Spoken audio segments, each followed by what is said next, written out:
अरे ये क्या, हनुमान जी का चित्त भोजन में नहीं है। व्यंजनों की सुगंध भी उनको अपने तक नहीं खींच पाई। लगता है अवश्य किसी सोच में व्यस्त हैं। तब तो उन्हें टोकना बहुत आवश्यक है। भूख में मस्तिष्क कहाँ चलता है।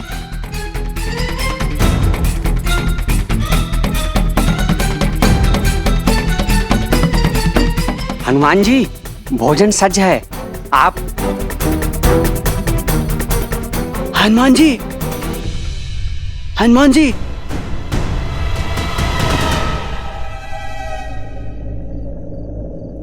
मौन, कृपया। देख नहीं रहे मैं कैसी चिंता में खोया हुआ हूं। आप भोजन वहां रख दीजिए। भोजन में भी ध्यान नहीं। लगता है समस्या गंभीर है। कहीं युद्ध शेष तो नहीं है।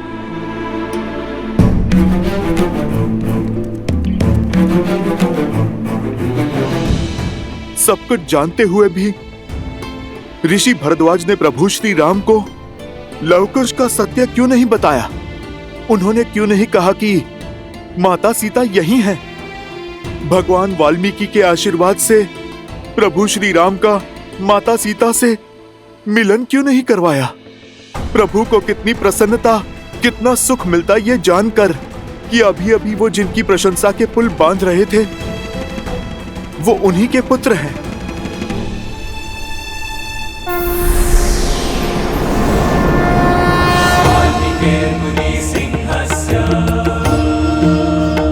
हे त्रिकालदर्शी भगवान वाल्मीकि, अब आप ही सुलझाइए इस उलझन को।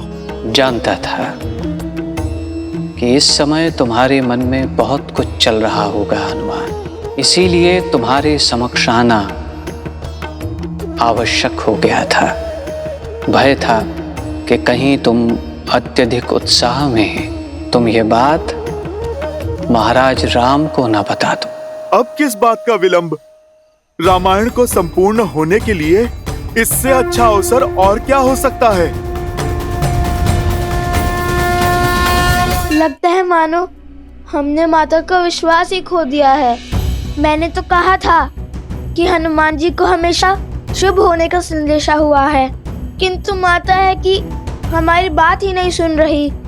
और न जाने ये ऋषि भारद्वाज कहाँ रह गए। क्या करे भैया, शिविर की ओर चले? नहीं कुश, हम भगवान वाल्मीकि की आज्ञा से आश्रम में आए थे, तो उनकी बिना अनुमति के हम बाहर भी नहीं जा सकते। किंतु हमने शीघ्र ही कुछ नहीं किया तो? तुम्हें जो करना था कर चुके। ऋषिवर, भगवान वाल्मीकि को जो करना था उन्होंने कर दिया। अर्थात?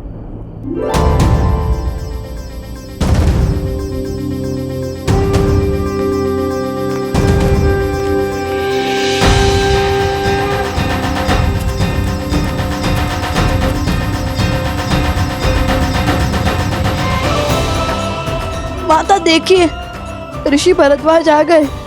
माता, उन्होंने कहा सब ठीक है। और माता, गुरुवर ने कहा है अश्वमेध यज्ञ का अश्व श्री राम को सौंप दे। माता, हमने अपनी हट छोड़ दी। माता, माता, माता आंखें खोलिए ना। माता, हमसे बात कीजिए। जो भूल हमसे अज्ञातवास हुई है उसे क्षमा कर दीजिए। माता, माता हमसे बात कीजिए। तब तोड़िए ना माता। माता,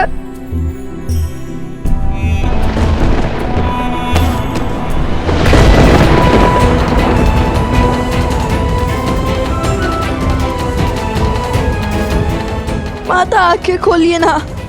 माता अपनी आंखें खोलिए ना। माता, क्यों अपने पुत्रों की बात सुनकर भी आप अनसुना कर रही हैं? आपके रोष के साथ कैसे जी पाएंगे हम माता? तुमसे केवल इतना ही कह सकता हूं कि जो वचन तुमने मुझे दिया था उसे निभाओ। जब तक इस सत्य को मैं स्वयं रघुकुल के समक्ष और अयोध्या वासियों के समक्ष न ले आऊं, तब तक तुम किसी से नहीं कहोगे कि लव और कुश रघुकुल के ही वंशज हैं। ठीक है भगवान वाल्मीकि, आपकी इच्छा के पीछे अवश्य ही कोई बहुत महत्वपूर्ण साध छिपा होगा।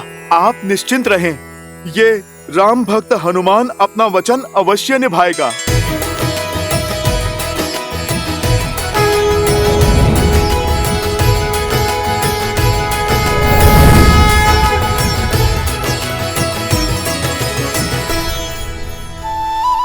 चिंता मिटी तो अब भूख सताने लगी।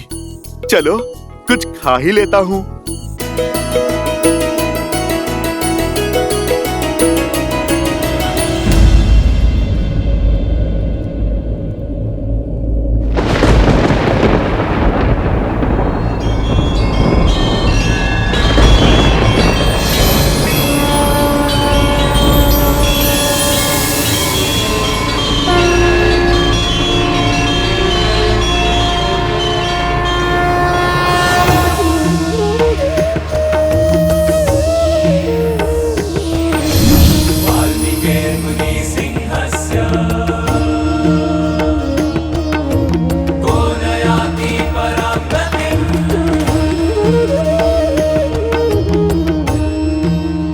आंखें खोलो सीता।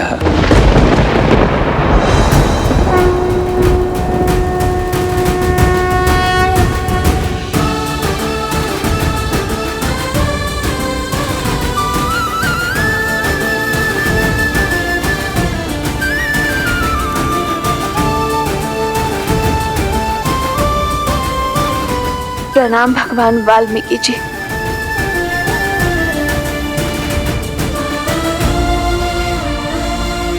प्रभु, मुझे इस असत्य के अंधकार से सत्य के प्रकाश में लाइए। मेरे पुत्रों ने मुझसे पग पग पर असत्य कहा है और आज भी कह रहे हैं कि सब कुछ ठीक हो गया, किंतु अब मुझे उनकी बातों पर विश्वास नहीं होता। अब आप ही मुझे सत्य बताइए प्रभु। तुम्हारे पुत्र सत्य कहते हैं सीता। सभी स्वस्थ हैं। महाराज राम अपना अश्वमेध यज्ञ पूर्ण करने के लिए कल अश्व लेकर चले जाएंगे।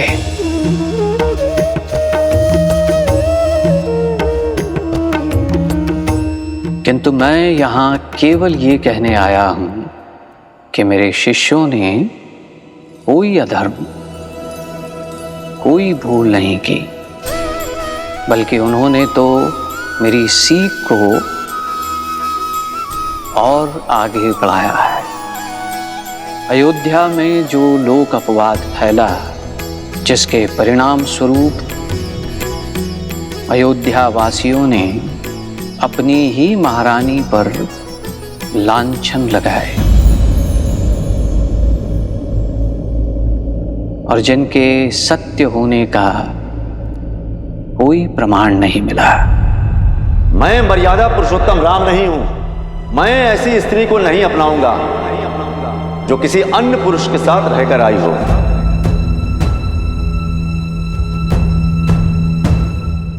सियाराम दूर हुए ताकि एक नई सोच को जन्म दे सके जो लोकापवाद से मलिन ना हो। एक ऐसा समाज बनाएं जहां नारी को बार बार अपनी परीक्षा ना देनी पड़े। और वो सोच अधूरी रही। लवकुश ने यही सोच पूर्ण करने के लिए जो कुछ भी किया वो धर्म सम्मत भी है और नीति सम्मत भी। तुम्हें तो गर्व होना चाहिए कि ये न जानते हुए भी कि सीता ही उनकी माता है। लवकुश एक नारी के सम्मान के लिए संसार के सर्वश्रेष्ठ धनुर्धर और महान योद्धाओं के विरुद्ध भी खड़े होने में भयभीत नहीं हुए।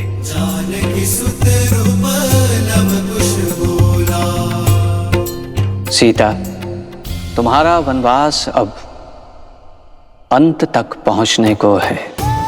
जिस प्रकार हर घटना के पीछे एक कारण होता है, उसी प्रकार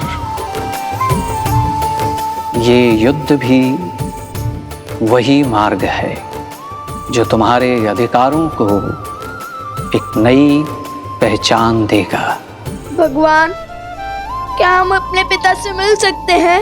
शीघ्र, किंतु इस समय सबसे अधिक तुम्हारी आवश्यकता तुम्हारी माता को है लवकुश, क्योंकि अब तक तुम जो युद्ध लड़ रहे थे वो महारानी सीता के लिए था, परंतु अब तुम्हें अपनी माता के अधिकार के लिए लड़ाई लड़नी होगी।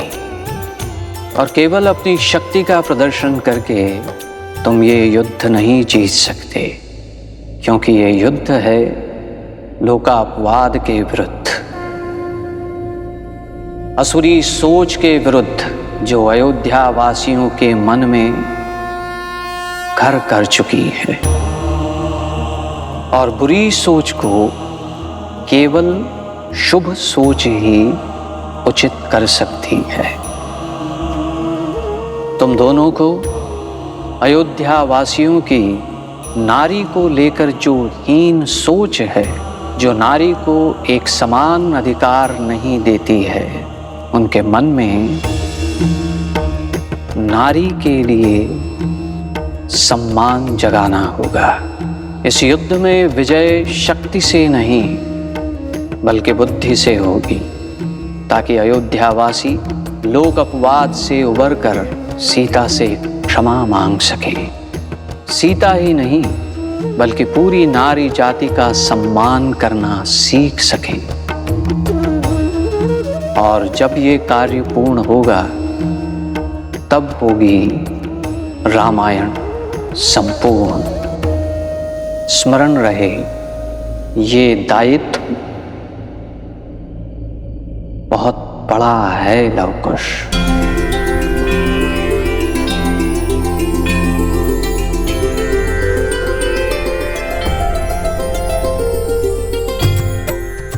अपनी माता के चरणों की सौगंध है गुरुवर। अब रामायण को संपूर्ण करने के लिए हम अयोध्या वासियों की सोच बदलेंगे। अपनी माता पर लगे हर लांछन को धोएंगे। हम रामायण संपूर्ण करेंगे।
खुद में न जाने मैंने क्या क्या कह दिया, मुझे क्षमा कर दीजिए।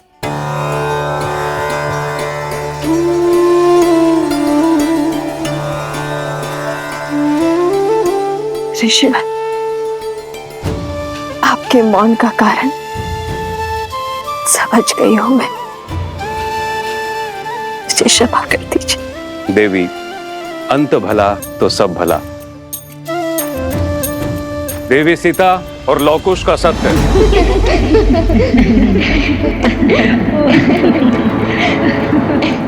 बस बंद करो मेरी हार पर। उड़ रहे इस उपहास को मौन करो इन सबको।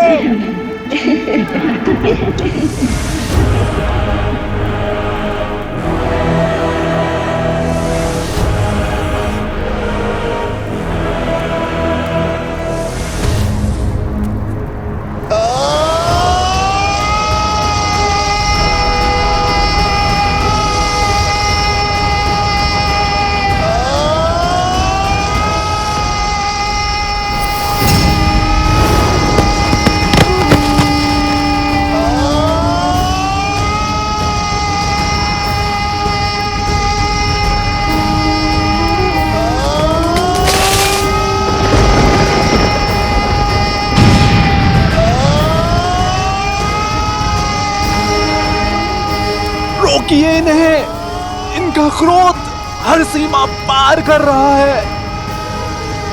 कहीं रघुवंश का अंत करने वाले का ही अंत ना हो जाए। रुक जाइए भैया, शांत हो जाइए,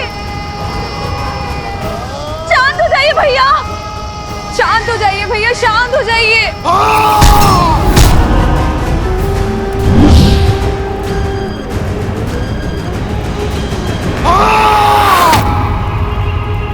सब समाप्त हो गया, मैं हार गया, हार गया।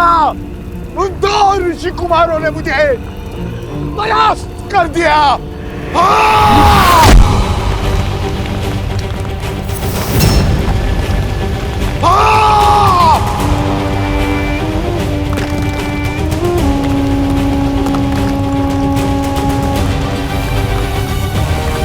चलिए चलिए यहाँ से।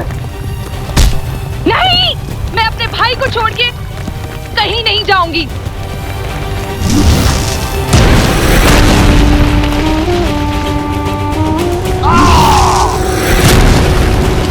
शांत हो जाइए भैया। क्यों?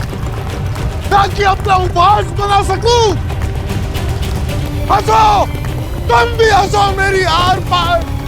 और आप अश्वमेध यज्ञ को पूर्ण करने के लिए कल अश्व ले जाएगा, महान बन जाएगा, बिना जीते विजेता बनेगा। और मैं यार को अपनी हार का उत्सव देखने अपने वंशजों को क्या मुख दिखलाऊंगा मैं। क्रोध और अहंकार में दशानन रावण ने अपना अंत कर दिया था भैया। और अब यदि हमने ये युद्ध बुद्धि से नहीं लड़ा तो हम भी हार जाएंगे भैया। रुक जाइए, अपने आप को विचलित करना बंद कर दीजिए भैया। अब लड़ने को बचा क्या है शूर्पणखा? बोला, भारतवर्ष पर राज करने वाला है, सीता की प्रतिज्ञा का अंत होने वाला है। लंकुश अयोध्या की प्रजा की सोच बदलने चले। मैं कुछ नहीं कर पाया, हार गया मैं। हार तब होती है जब व्यक्ति प्रयास करना बंद कर देता है भैया। मार्ग अभी बाकी है, अश्वमेध यज्ञ अभी पूर्ण नहीं हुआ है भैया। और लवकुश अभी तक अयोध्या नहीं पहुंचे हैं भैया। सोचिए भैया, यदि लवकुश अयोध्या पहुंचे ही ना तो